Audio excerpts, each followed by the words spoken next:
How about tonight? Well, yes, tonight about the ethics. They're saying ethics violations. Yeah, absolutely. Well, it's got to be determined by this council if this information can become public, because it was surprising to me that the answer that was given to us was written as confidential and privileged information between the city council and the lawyer. So I would have thought, since I asked for this publicly, it would have been a public statement. It wasn't. So there's going to have to be some determination and a decision made for it to become public, which might wish that everything about this should be public. There should be total transparency. And I think the public has a right to know. Yeah. And what you guys been having a beef, you and Jeff Smith. So if you want to tell me your honest opinion of what you think of the guy, I have my opinion, but Well, Jeff and I differ ideologically on the role of government. It's as simple as that. He thinks it should do less. Government doesn't have a role in many of the things that I believe that it does. And so it's been that determination all year long, all last year, as to why we have the arguments that we have.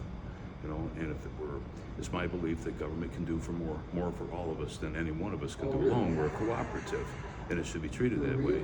Now, I do agree with public-private partnership, all right, but I think initially the public should be taking the initiative to get some projects started and to show the private sector that we're willing to do our share. And in order to get people to come in and invest money here in the city, we have to show them we're willing to fix the roads, the pipes, create some quality of life issues for people, and then you're going to encourage people to come here. And your stance on landlords getting their property destroyed, what's your stance on protecting our landlords, our investors? Yeah.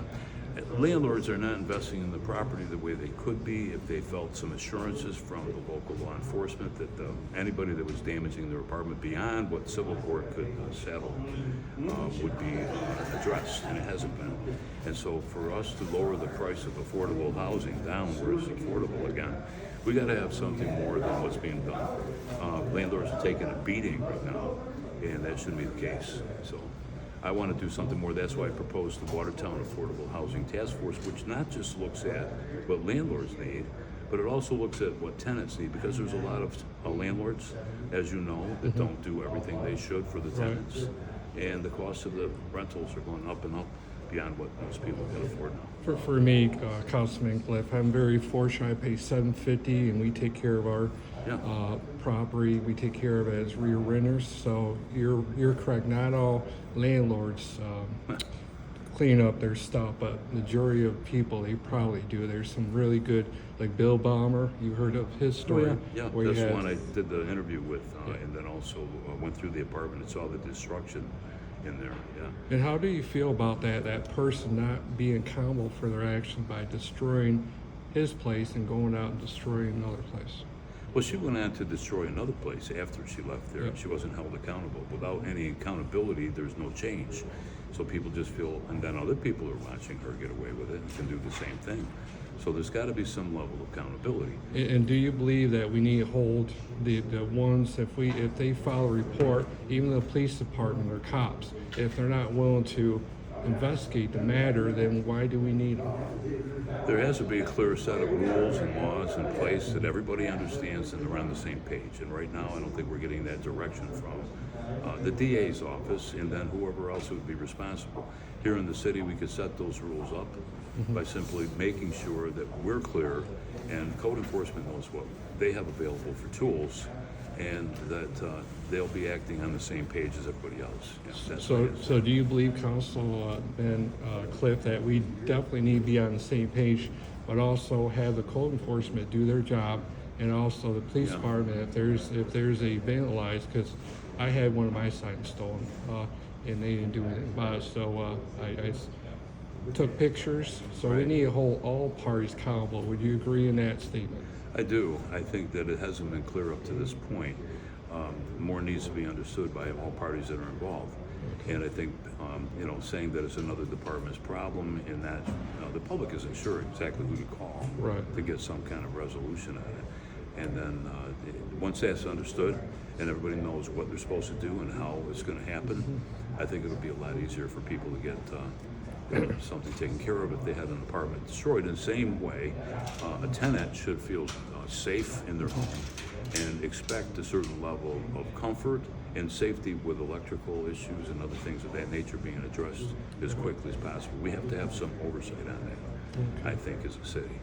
And just your feel tonight that I personally believe we talked over to YMC's opening Right, of yeah. the 27.5. I believe it's up to the voters to vote you out if they don't feel that you're doing the job they asked you to do. Thank you. I looked at the evidence that was presented. If people were to look simply at the evidence that was attached to the complaint that the mayor made, they would see that there was nothing really there that should have been behind closed doors. It should be more transparent. And for it to have been brought up and then given to the ethics committee as evidence of wrongdoing, I think when somebody actually looks at the evidence that was submitted, it really doesn't rise to the level of an ethics complaint or any kind of validity. So the ethics board, were they to have some concerns, should have come back with a finding of to acquit, to censure, or to remove. But at the same time, it's not a crime. If it were true, all right, it's not a crime. It doesn't rise to the level of a misdemeanor or a felony, and I'm not convicted of any crime. Right. So I don't know how this could rise to the level of removal from office. It should be up to the voters, or for if I were going to resign, and I'm not. So basically, it's going to be a battle. I think the more people understand what's happened, and it's clearer to them, they'll have a different opinion. But people make different decisions when they have different facts. They have the real facts. Tonight, I'm hoping that the information that came back from our attorney will become public, so everybody can see what she wrote. I disagree with some of what she wrote, but we're going to see. She's going to be here to answer questions. So the best medicine today for yourself is be calm and get the Yes. facts out. Get the facts. Let people find out what they hear, and then I'm going to be asking questions tonight because I want to get some understanding about what everybody feels about this moving forward, and if it does. I'm sure that the mayor-elect doesn't want this pile of discord left on their doorsteps. You know what I'm talking about. I'd like to start the new year with a clean slate and have the opportunity to work on other things and cooperate and collaborate with other new council members. That's my hope. And what would be your ending statement, Councilman Cliff? And what do you want your people that support you to know and step and go forward in the future, like you explained? I got in here to make a difference, and I think that the people that supported me still are satisfied with what I've been doing. They see what it is that I'm doing. And what this looks to me to be is that if you disagree with my policies or my politics, then you can just take a vote and vote me out of office, so you can replace me with somebody that's more like your own opinion. My supporters know that I'm going to fight this just as hard as what I fought for different issues that are important to them. Awesome. Thank you, sir. Thank you. And Appreciate it. Let the will be with you. I appreciate it. All right. Thank you, Jason. Cliff.